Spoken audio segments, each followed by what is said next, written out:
cyber danger alert. The Cybersecurity Authority has uncovered a sneaky attack where scammers are hijacking WhatsApp web to snatch bank credentials and OTPs, including mobile money codes from Ghanaian users. The trap, well, malicious zip files masquerading as legit documents sent via WhatsApp messages targeting Windows users. So the big question this afternoon is, how can we stay safe? Join me now is Senior Manager in charge of Computer Emergency Response at the Cybersecurity Authority, Isaac Socrates-Mensah. I appreciate your time here on The Pulse. So tell me, when it comes to cyber security risk, why are Windows computer users being attacked? You have to unmute for me to hear you clearly. And you need to speak up for me, please.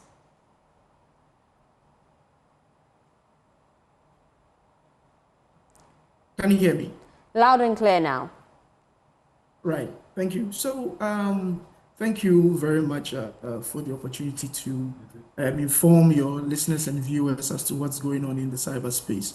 So, Windows users are being targeted specifically in this case because of when it comes to such kind of attacks, it's a matter of numbers, right? So a lot of us are more of Windows users, and also the ease in terms of how criminals can gain access to systems. Windows systems are usually, in terms of how they operate, are usually known to criminals, and for them to be able to find ways to navigate through without being detected. But it's always a matter of numbers where they can get most users to compromise. That's what and you mentioned, that's why it's being chosen as one of the vectors for them also. And you mentioned some malicious zip files that are disguised as legitimate documents. What are the common warning signs that users should look out for?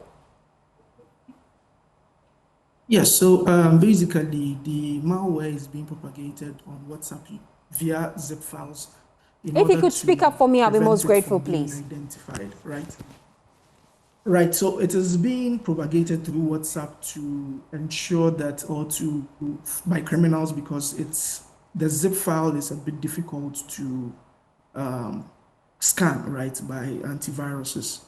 And the reason why, or how you can actually tell, right, if it is malicious or not, is just by its look. It doesn't look malicious.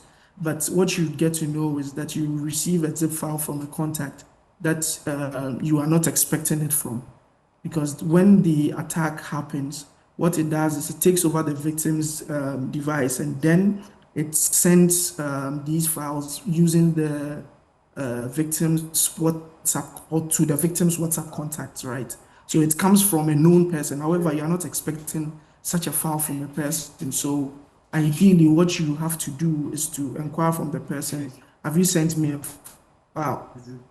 Or have you sent a file? The person would confirm if indeed he or she has done that. Once the person confirms that in the negative, you know that this is not something that came from him, and you should be skeptical about, right? So that is one of the main ways that you get to know. Aside, the best way is to have an anti-malware running on your device for it to detect some of these things. Aside that, be careful of messages that you have not expecting, or unsolicited messages, especially from contacts, because that's the modus operandi, just to ensure that you are not suspicious of what the file is all about, right? And then how about mobile transactions, especially with digital financing? Should we be worried about our safety in this era? So currently, based on what we have analyzed, or what we have, the checks that we've done concerning this particular propagation, currently they don't have one for mobile devices. So but it's something that is very easy to do. So it could target mobile devices, and that could actually compromise a lot of financial issues. However, if you are somebody who does a lot of digital banking using your your laptops or your desktops, then it's something that you should be wary about, because what this particular malware does is once you are infected with it, or once your device is infected with it, it's what it does is that it keeps spying on you and also siphoning passwords that you are entering into various web browsers. So it gains access to your web browser basically. So once you are accessing your financial platforms on some of these web browsers, it's likely that they could siphon the credentials being used, and then it is sent to the criminals for further attacks. So yes, to some extent, we should be worried when it comes to our finances, especially those of us that access it on our PCs. Yeah. And finally, as we wrap up briefly, what immediate steps should I take if I want to protect myself online? Yeah, so first of all, I mean, the first thing to do is always to conduct due diligence, especially you're not expecting such a file from someone. You should conduct the necessary due diligence before you actually assess the file, right?